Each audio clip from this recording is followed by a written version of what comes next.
Assalamualaikum Ibu, sehat Ibu? Alhamdulillah Mbak Anis.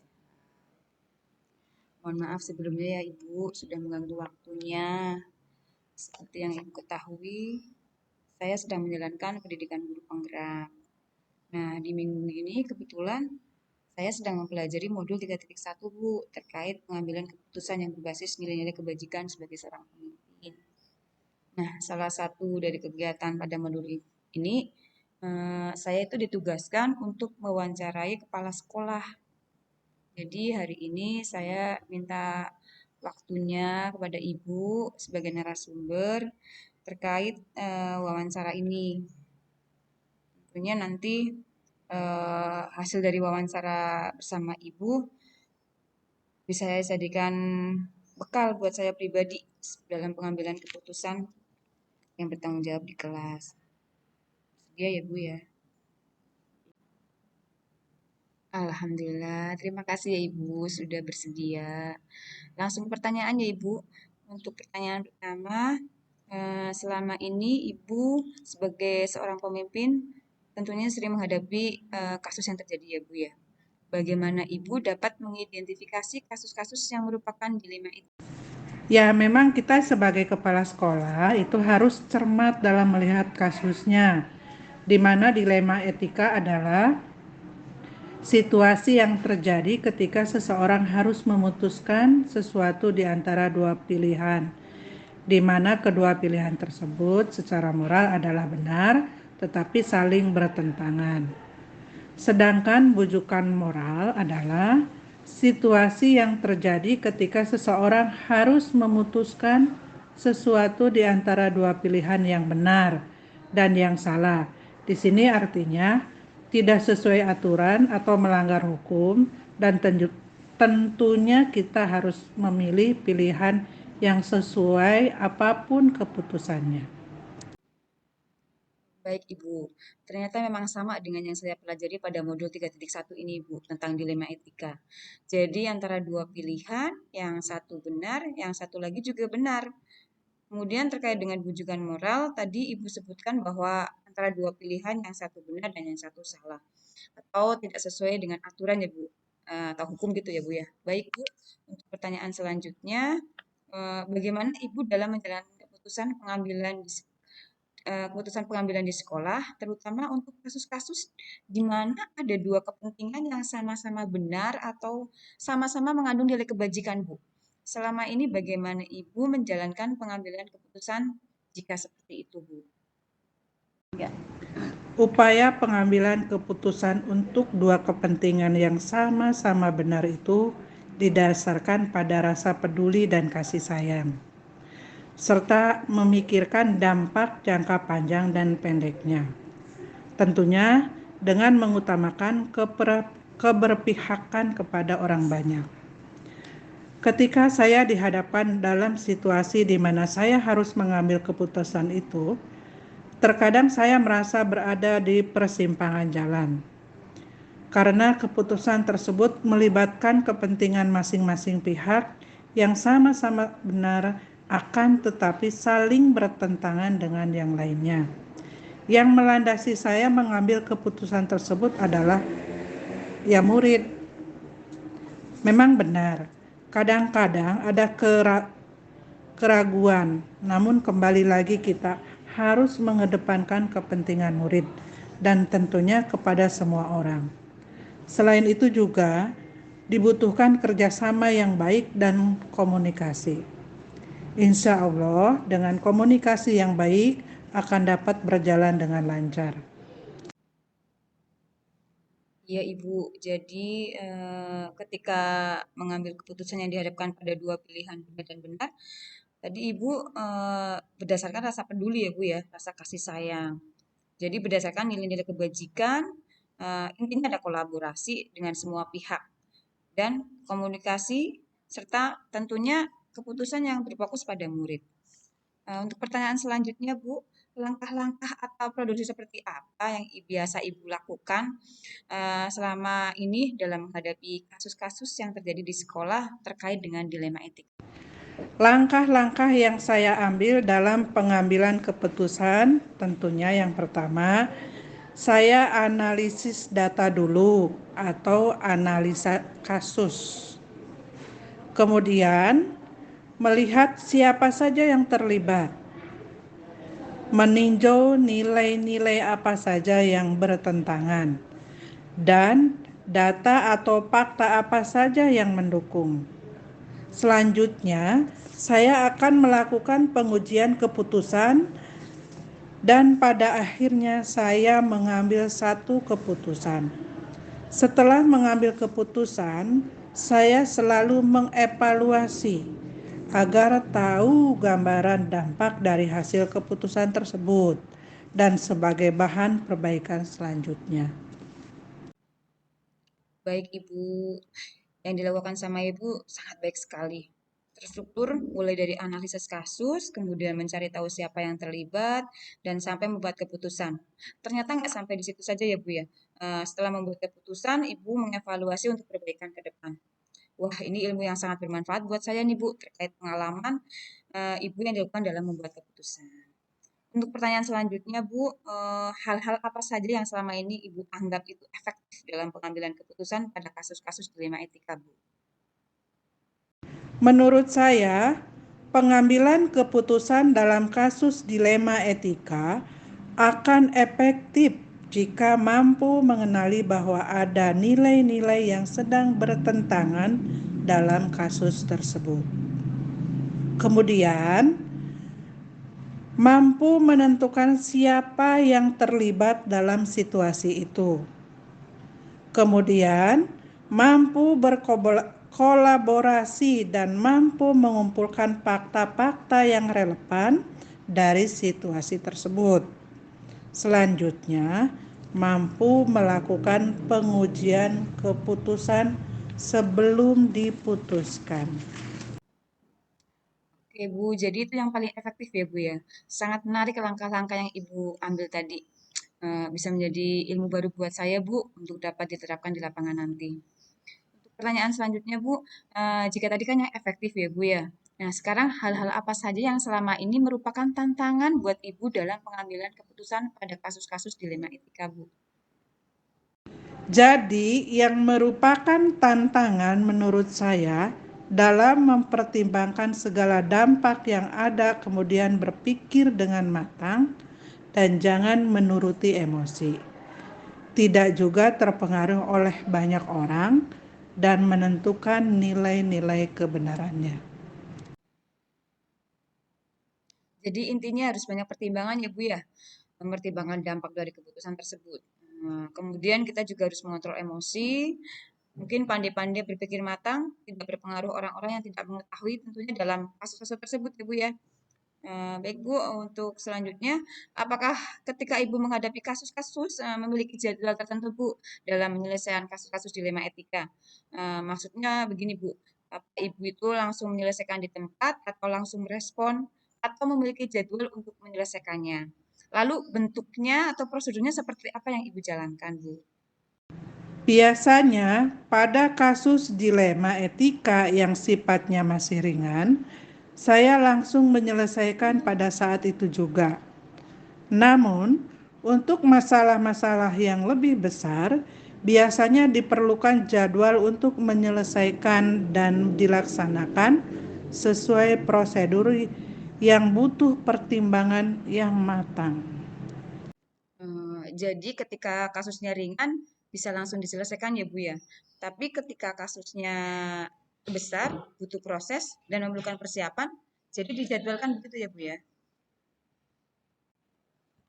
Eh, Selama ini adakah seseorang Bu atau faktor-faktor apa yang selama ini mempermudah atau membantu Ibu dalam pengambilan keputusan, terutama dalam kasus-kasus dilema etika ini Bu?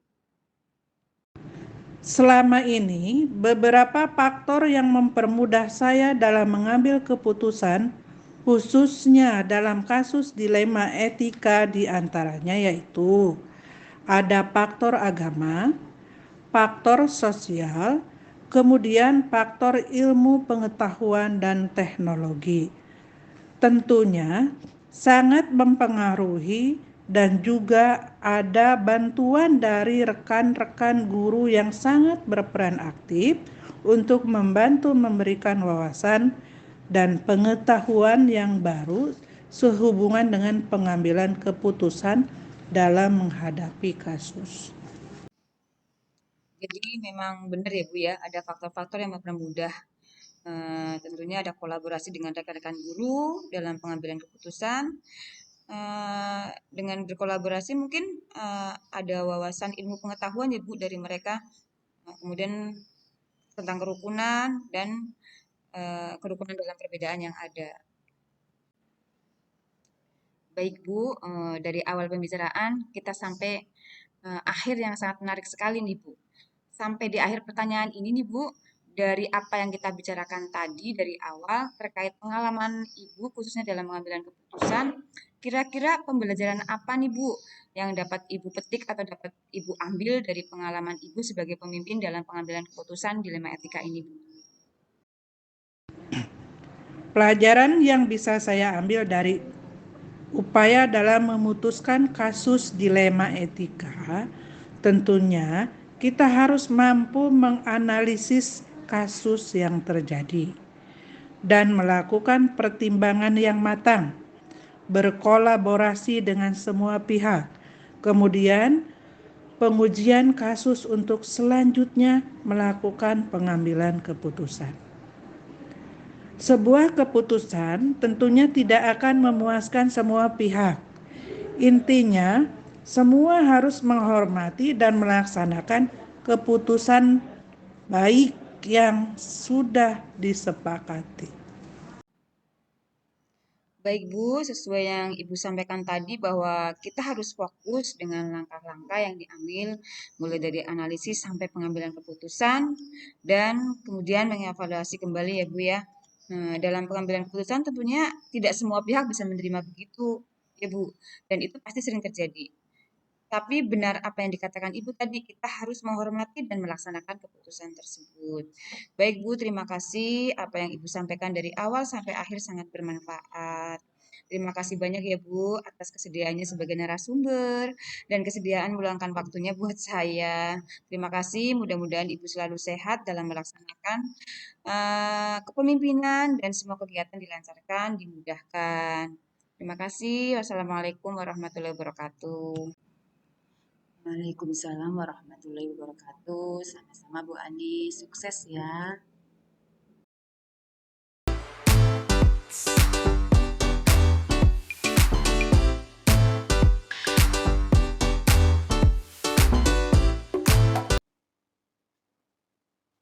Assalamualaikum Bapak. Selamat siang. Waalaikumsalam warahmatullahi wabarakatuh, Ibu. Mohon maaf nih Pak, saya mengganggu waktunya. Jadi seperti yang Bapak ketahui, saya kan sedang menjalankan pendidikan guru penggerak angkatan 7 ya Pak ya. Dalam minggu-minggu ini kebetulan saya sedang mempelajari modul 3.1 tentang pengambilan keputusan yang berbasis nilai-nilai kebajikan sebagai seorang pemimpin. Nah, salah satu dari kegiatan saya di sini ditugaskan untuk mewawancarai kepala sekolah. Jadi, hari ini saya ingin Bapak sebagai narasumber saya mengenai pengambilan keputusan yang berbasis nilai-nilai kebajikan sebagai seorang pemimpin. Saya minta waktunya sama Bapak. Mungkin saya akan memberikan beberapa pertanyaan yang bisa Bapak jawab dengan pengalaman Bapak sebagai seorang pemimpin. Itu Pak. Silahkan, Ibu. Baik Pak, terima kasih. Mudah-mudahan nanti saya bisa mengambil ilmu dari Bapak mengenai pengambilan keputusan yang berbasis nilai-nilai kebijakan yang ada di sekolah ini ya Pak ya. Langsung ke pertanyaan pertama ya Pak ya. Eh, Selama ini tentunya kan sebagai seorang pemimpin banyak menghadapi kasus yang terjadi ya Pak ya. Lalu bagaimana Bapak dapat mengidentifikasi kasus-kasus yang merupakan dilema etika atau bujukan moral Pak? Menurut saya, dilema etika itu suatu keadaan di mana ada dua atau lebih pilihan yang masing-masing memiliki implikasi moral yang berlawanan. Masing-masing memiliki keuntungan maupun kerugian, dan masing-masing menurut saya sulit untuk menentukan pilihan yang paling benar. Jadi dilema etika atau bujukan moral itu sering muncul ketika saya menjalankan tugas sebagai kepala sekolah dan memerlukan pertimbangan yang sangat hati-hati. Tentunya kita harus benar-benar mencari solusi yang sesuai dengan nilai-nilai moral atau kebajikan yang berlaku. Intinya dalam menghadapi dilema etika, kita harus memutuskan dua pilihan yang benar. Sedangkan bujukan moral adalah pilihan antara benar dan salah.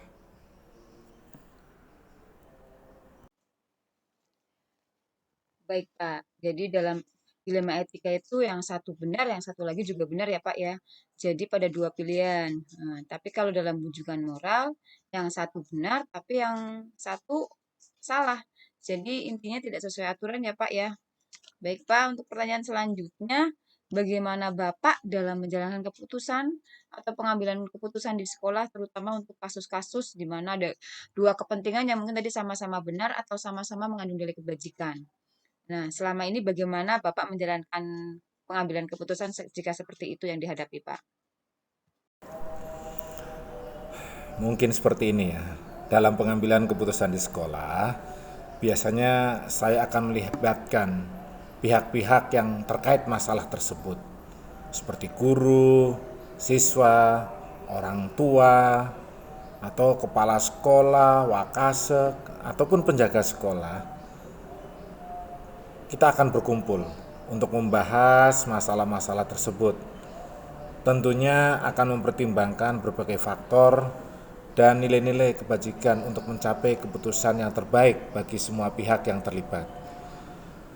Dalam kasus-kasus yang terjadi di mana ada dua kepentingan yang sama-sama besar atau sama-sama mengandung nilai-nilai kebaikan, hal terpenting yang dilakukan adalah memastikan semua pandangan dan kepentingan diterima dan dipahami dengan baik, dan tentunya mencari solusi yang mengakomodir semua kepentingan tersebut sebanyak mungkin.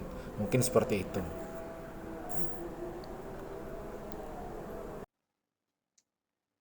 Sepertinya menarik sekali ya, Pak, yang Bapak jalankan. Jadi intinya tadi ada kolaborasi ya, Pak ya. Kemudian dengan kolaborasi mungkin siapa tahu akan muncul solusi yang bisa mengakomodasi semua pihak. Begitu ya, Pak ya. Untuk pertanyaan selanjutnya, kira-kira langkah-langkah atau prosedur seperti apa yang biasa Bapak lakukan selama ini dalam menghadapi kasus-kasus yang terjadi di sekolah, khususnya mengenai kasus dilema etika ini, Pak? Selama ini yang saya lakukan untuk mengatasi kasus-kasus terutama dilema etika yang terjadi, saya akan mengecek kebenaran dulu dengan kasus yang terjadi. Kemudian mengkonfirmasi kepada pihak-pihak yang terlibat. Selanjutnya dengan mengidentifikasi dan menganalisis kasus tersebut. Jika sudah dilakukan, selanjutnya saya akan melakukan koordinasi dengan semua pihak yang berkepentingan dan sesegera mungkin menguji pengambilan keputusan tersebut, serta terakhir saya segera menetapkan keputusan tersebut.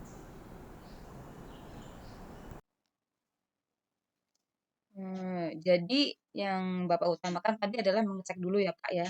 Mengecek keadaan, kemudian mengkonfirmasi, kemudian menganalisis dan berkoordinasi dengan semua pihak ya, Pak ya.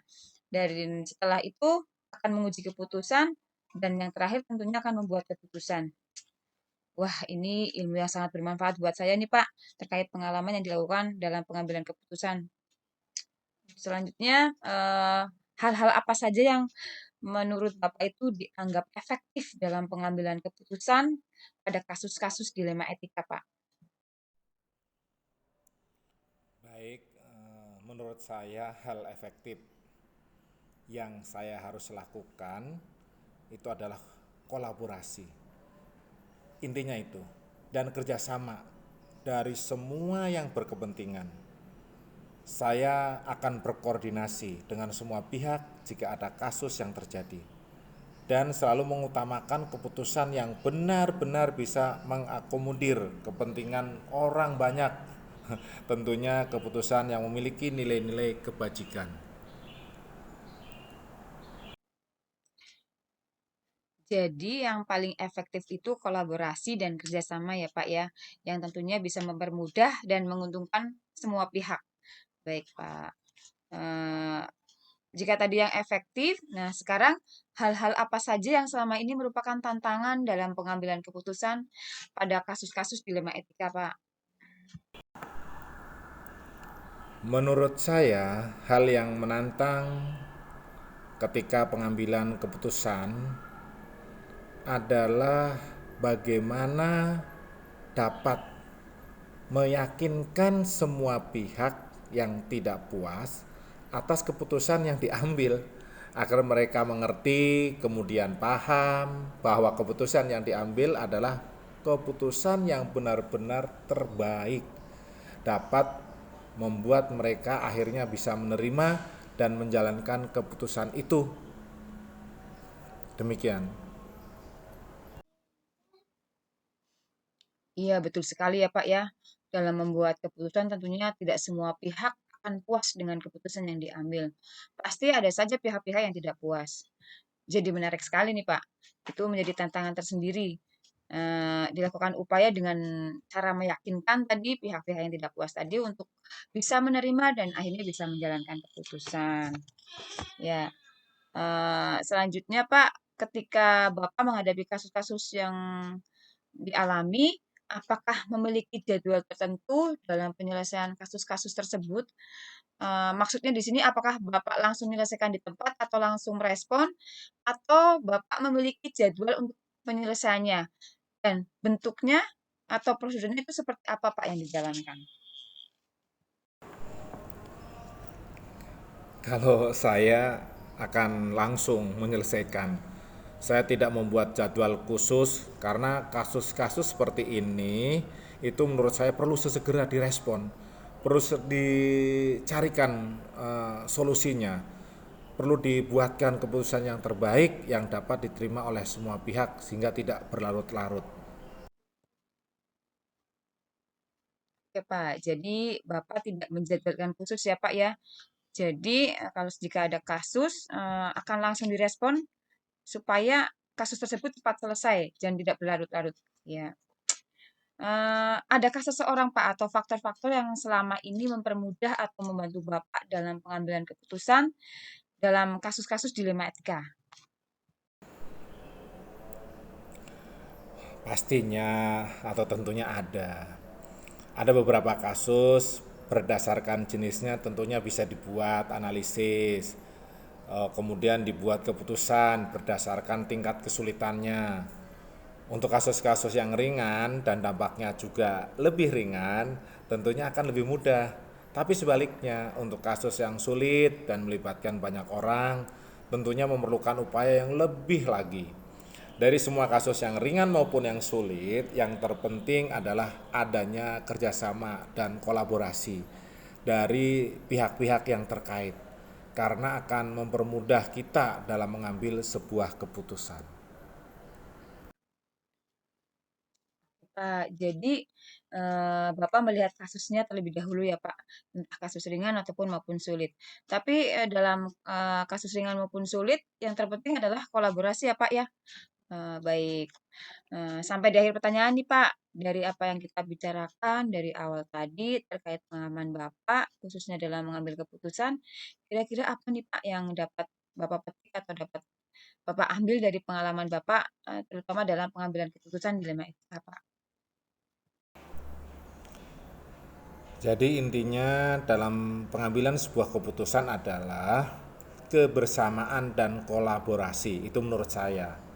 Kemudian hilangkan rasa ego, kemudian kita memiliki sifat yang lebih berempati, keputusan yang berdasarkan pada nilai-nilai kebajikan, kemudian harus fokus dan segera mungkin mengambil keputusan atas kasus yang terjadi. Dan jangan lupa, kita wajib bertanggung jawab atas keputusan yang telah kita ambil. Saya rasa seperti itu. Terima kasih. Baik Bapak, jadi dalam pengambilan keputusan kita harus mengedepankan kerjasama ya Pak ya. Kemudian kolaborasi, menurunkan ego, dan lebih berempati. Tentunya keputusan yang diambil itu berdasarkan nilai-nilai kebajikan tentunya ya Pak ya, dan harus berikan tanggung jawab gitu ya Pak ya. Baik Pak, terima kasih. Ini merupakan ilmu bagi saya, terutama saya pribadi sebagai pemimpin di kelas nanti atau mungkin suatu organisasi ya Pak ya. Terima kasih banyak atas kerjasamanya sebagai narasumber dan kesediaan Bapak meluangkan waktunya buat saya. Terima kasih, mudah-mudahan Bapak selalu sehat dan selalu dilancarkan dalam memimpin sekolah ini dan dimudahkan. Amin. Saya izin pamit ya Pak ya. Terima kasih. Assalamualaikum warahmatullahi wabarakatuh. Waalaikumsalam warahmatullahi wabarakatuh, Ibu.